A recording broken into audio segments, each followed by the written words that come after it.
This tale brings us to the mystical island of Java, Indonesia, where a widow named Umbok Sirni lived alone on her farm. The widow was a kindly woman, yet she was overwhelmed by loneliness and longed to have a child by her side. When her loneliness became too much to bear, Umbok Sirni decided to pray to Buto Ijo for help.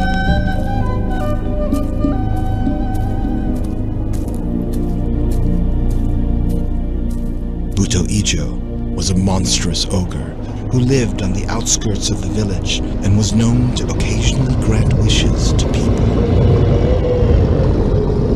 The monster offered to grant Umbok Sirni's wish at a terrible price. When the child turns 6 years old, you will return her to me to become my meal, he said. Despite the condition, the desperate woman agreed to his demand. The giant then gave her a single cucumber seed to be planted at her farm. In 2 weeks, the cucumbers started to bear fruit. Yet among them, there was one which was larger than the rest, that emitted a golden radiance. Splitting it carefully, Umbok Sirni found a beautiful baby girl inside. Filled with joy, she named the girl Timun Mas.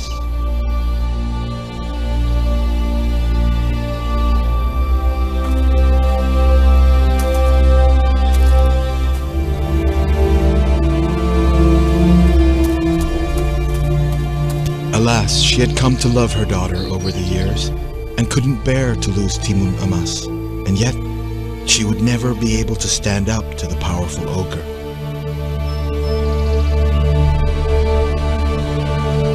Desperate for help, she journeyed to Gunung Kidul, the southern mountain, to seek advice from a powerful hermit.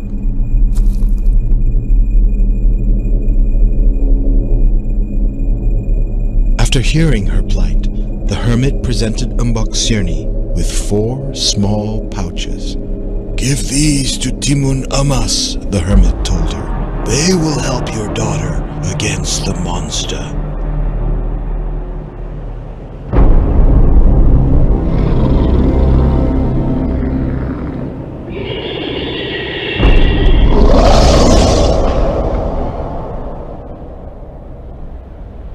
The day finally arrived when the ogre came to Umbok Sirni's house, eager for her to fulfill her promise.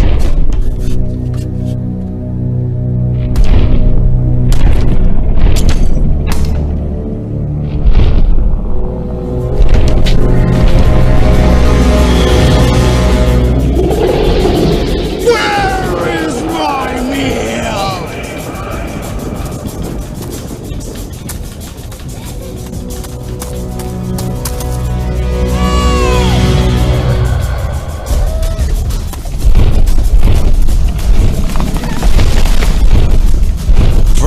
The monster chased after Timun Mas, and Buto Ijo was steadily getting closer.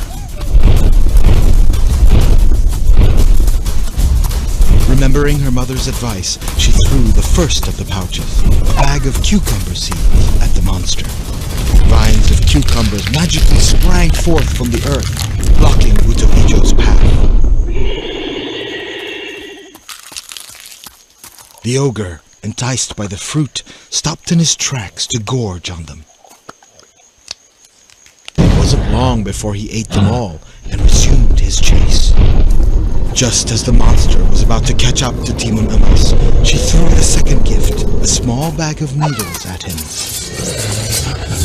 A dense forest of sharp bamboo trees appeared where the needles had fallen, trapping Buto Ijo.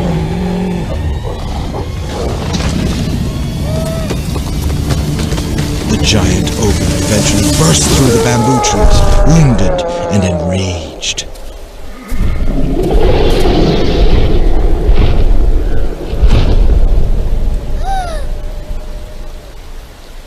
Once more, as he neared Timun Mas, she tossed the third pouch, full of salt, at the monster, hoping to slow him down. Suddenly, out burst a powerful torrent of seawater, forming a giant wave which swept the ogre off his feet.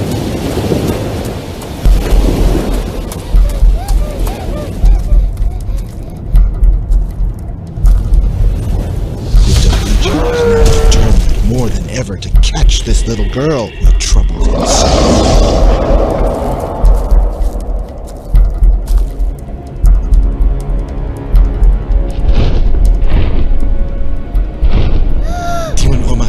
Had nowhere left to run, and in her hand she held the last of the hermit's gifts. She hurled the small bag as hard as she could at the monster.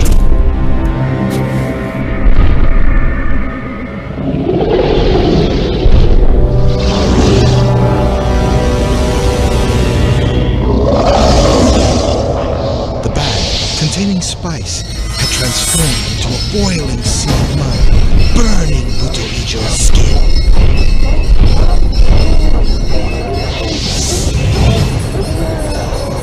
The monster struggled in the mud.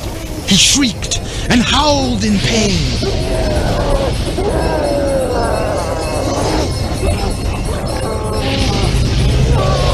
And then all was silent.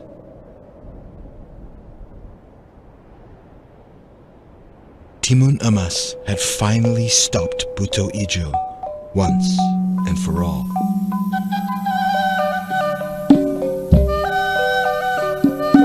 Returning to her house, her delighted mother embraced her in her arms, and they both lived out the rest of their days in peace.